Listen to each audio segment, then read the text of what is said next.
3,000 years ago, Solomon built a beautiful temple where God's presence would dwell. It was built for all the people of Israel to come and worship him and find his presence there. They came with great reverence, great respect and honor. The holy place where only the priest could go, and then once a year, the Holy of Holies, where only the high priest could go. That was where the presence of God could be found, behind the curtain, where one day a year, in the Day of Atonement, the high priest would offer sacrifices. Over centuries, the Jews would write about the wonders of worshiping God in his presence. This is a quote from one of those writings. God's world is great and holy. The holiest land in the world is the land of Israel. In the land of Israel, the holiest city is Jerusalem. In Jerusalem, the holiest place was the temple, and in the temple, the holiest spot was the Holy of Holies. There are 70 peoples in the world. The holiest among these is the people of Israel. The holiest of the people of Israel is the tribe of Levi. In the tribe of Levi, the holiest are the priests. Among the priests, the holiest was the high priest. There are 354 days in the lunar year. Among these, the holidays are holy. Higher than these is the holiness of the Sabbath. Among Sabbaths, the holiest is the Day of Atonement, the Sabbath of Sabbaths. There are 70 languages in the world. The holiest is Hebrew. Holier than all else in this language is the Holy Torah. And in the Torah, the holiest part is the Ten Commandments. In the Ten Commandments, the holiest of all words is the name of God.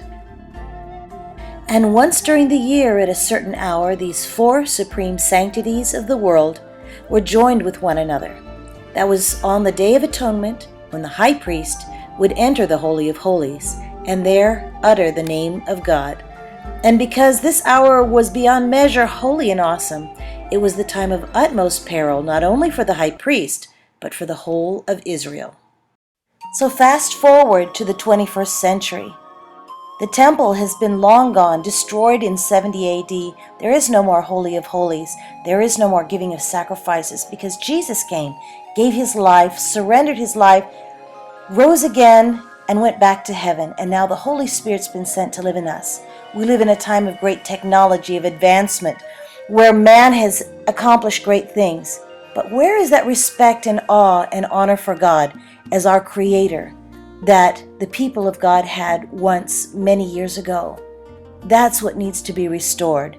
And that is why we are building the Temple of Solomon again. In the heart of the city of São Paulo, Brazil, this beautiful new structure is going up, much bigger than in the original Temple of Solomon, and not meant to be a replacement for the Temple of Solomon. There's no more need for animal sacrifices. There's no more need for an actual room that is called the Holy of Holies, because our lives are the Holy of Holies. And yet this is to bring back that sense of respect and awe for God that has been lost over the centuries, and to remember our roots, where we came from, where our faith came from, that place where God originally revealed himself to us thousands of years ago in the Bible. The proportions of the building as it stands is 413 feet long, 341 feet wide, and 180 feet high. It's higher than the original Temple of Solomon 3,000 years ago. Following the guidelines found in the Bible itself, architects and engineers have worked hard to make the new temple as similar to the former temple as possible. Stone imported from Israel will line the walls, floors, and the altar. Plans for this temple were drawn up in 2010, but will be ready for use in 2014, which is coming up in just a few months. So construction workers are busy at work, doing everything they can to have it ready in time for the grand opening this summer. And here's my husband coming out of the temple carrying a slab of Jerusalem stone that will cover all the surfaces. The inside walls are covered in this stone. So, and the floor inside is made from Jerusalem stone. So when people come in, it's like they'll be walking on a piece of Jerusalem. Inside, it's pretty emotional. I'm not for emotion, but you can kind of get choked up inside. Looking at it, it's very beautiful. No one can take pictures inside yet. only when it's opened. But it's really beautiful, and it really gives you a sense. There's 12 candelabras on the inside.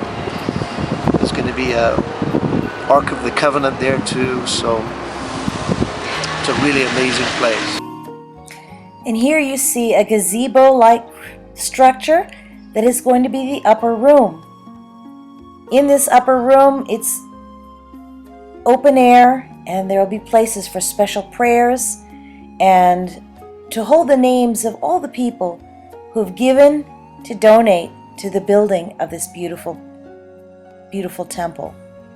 We're going to go down underneath that gazebo, underneath the upper room, and where they're going to be building a small museum. Here we go, winding down into the pathway into where the Holy Land Museum is going to be. A very small one. And a place for gatherings and for prayers will be held down here as well. The question that many people ask is, why go through all this trouble? Why go through all the expense and effort to rebuild such a massive structure like this? Well, one of the answers is that every time in the Bible that God's temple was destroyed by invading armies, it was a sign that God's people had rejected Him. They had turned their backs on the God who loved them and had His presence right there in their midst. But when His people repented and turned back to Him, He would restore and rebuild His temple as a sign that His arms were outstretched to them, ready to restore them back to Him, ready to renew their lives and their covenant with Him. And isn't that what we need today? People all over this world have lost faith in God, have turned their backs on Him. But God is reaching out His arms to them, saying, "Come back to me and see me for who I am, that awesome, mighty, powerful God who does miracles and who sets lives free." So this is what the temple in São Paulo is all about. Open this summer in 2014. Be prepared. Get yourself ready to make your trip here as soon as you can. إسرائيل شوفي هلا رايح إلى شوفي